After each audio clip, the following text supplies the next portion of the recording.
At the broadest level, the topic of my research can be labelled with the term digital diplomacy.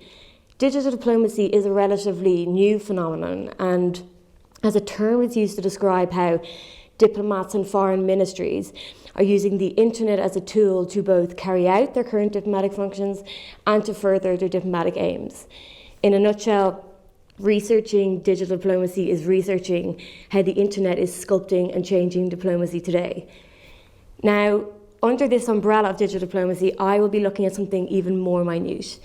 I'm looking at how social media tools, be that of Facebook, Twitter, or Instagram, how these tools are being used by embassies on the ground to both carry out and engage in what we can deem legitimate diplomatic interference.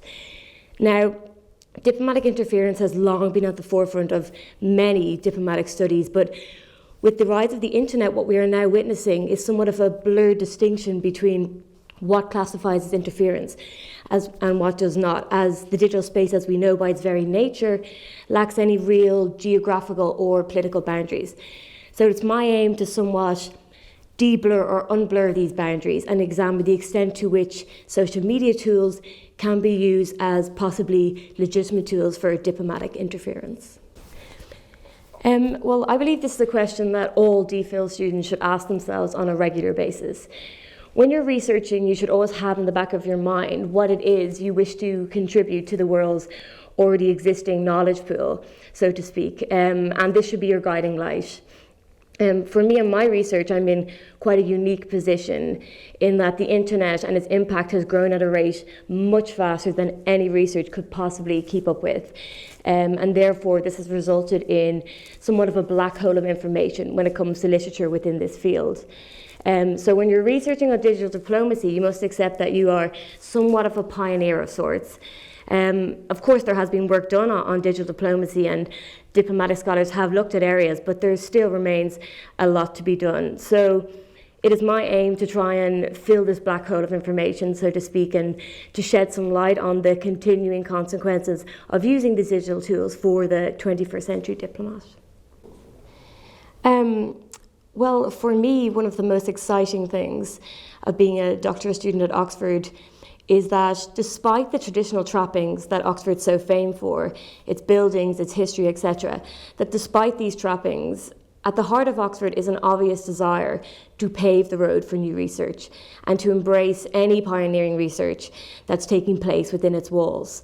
So it's Oxford's acceptance, and acceptance is probably the wrong word, but its ability to embrace these new thoughts and ideas, which makes it for me such a special place to conduct research at.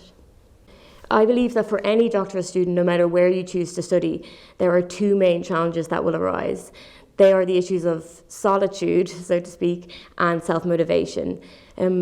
Regarding the issue of solitude, this comes into play more for the social sciences and the humanities, where you're not expected to work under lab conditions and come into contact with a number of people every day. Your research is your own, and therefore more likely you will work alone, which can be very isolating for some. But here at the department, we have a great setup to combat this, where doctoral students can come in and engage and work in an office-like environment and surround themselves with people who are also on the same journey as they are, which can go a long way towards helping these issues of isolation. Now, the second issue is that of self-motivation, and I think this is the most important one to point out, as self-motivation has been called somewhat of the bread and butter of any doctoral study.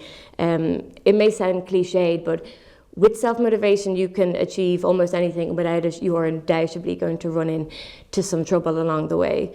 I would consider myself a very self-motivated person, but there are days when I too have to tell myself to work. I've come to the realization, though, in the last few months that this is, of course, all part of the process. So even being aware of these challenges goes a long way towards solving them.